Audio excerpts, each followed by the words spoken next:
25 before the hour. This hour is brought to you by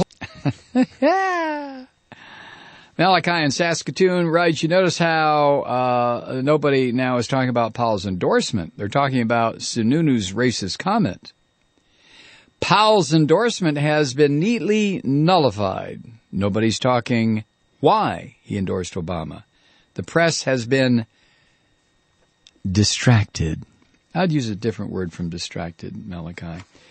The press usually goes for the stuff that they're hoping will cause death in the streets, especially television. I mean, you know, why do you think they show you on your evening news this fire and that car wreck? You know. And, oh, by the way, yeah, Irish Dave in our chat room had pointed this out. John Sununu was born in Havana, Cuba.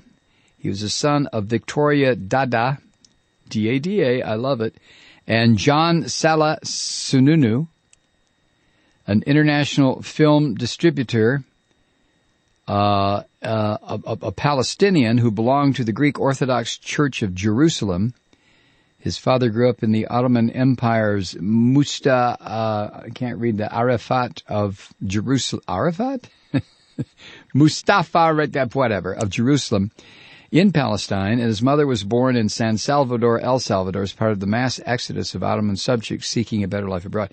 That's a very interesting background. So how did a guy like that turn into such a little racist lump of a pig like John Sununu? How did that happen?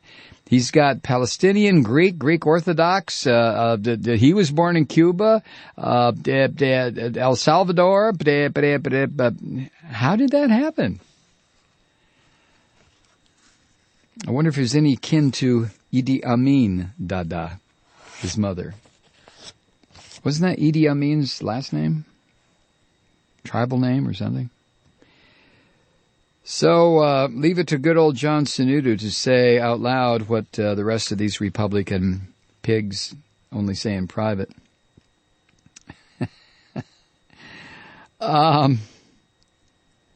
So another way to look at it is, and I think this is at Crooks and Liars, Romney's campaign is so desperate to change the subject from this Mauer doc, the one that said pregnancy resulting from a rape is what God intended. Whew. Man, I still can't get my head around that one. But so they found a solution to the Moordock problem, changed the subject by trotting out their resident campaign racist to accuse Colin Powell of racism for his endorsement of Obama.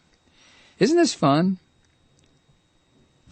Isn't this interesting? Isn't this all about, see, I know. I should be focusing on the issues. I should be focusing on the Keystone XL pipeline and the fact that it's going to destroy the human race as we know it.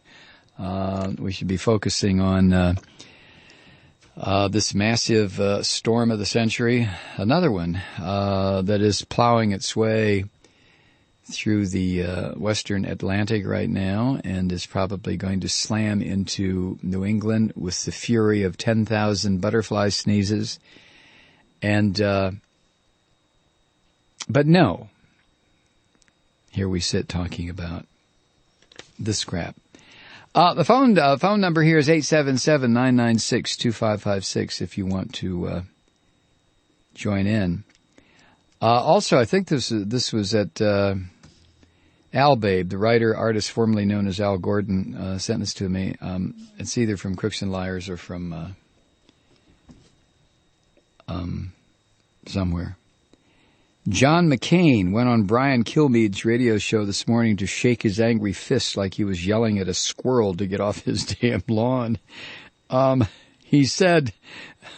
said, General Powell, you disappointed us, and you have harmed your legacy even further by defending what is clearly the most feckless foreign policy in my lifetime. You know, that really takes some head up the butt chutzpah. Here's a guy who lived through 2 terms of the most feckless president to ever sit in the Oval Office, A president who failed to take warnings of an imminent attack by al-Qaeda seriously. A president who then used that attack to lie us into an unnecessary war in Iraq, a war in which almost 5,000 U.S. soldiers were killed and another 33,000 seriously wounded, a war which distracted our military from the first war he started in Afghanistan. This is the very same president who John McCain knew better to discuss during his run for office in 2008, lest he be linked and mired in the failed foreign policy legacy of George W. Bush. Congratulations, McCain. You have fallen to the level of irrelevancy as your vice presidential choice. Senator, get off our lawn.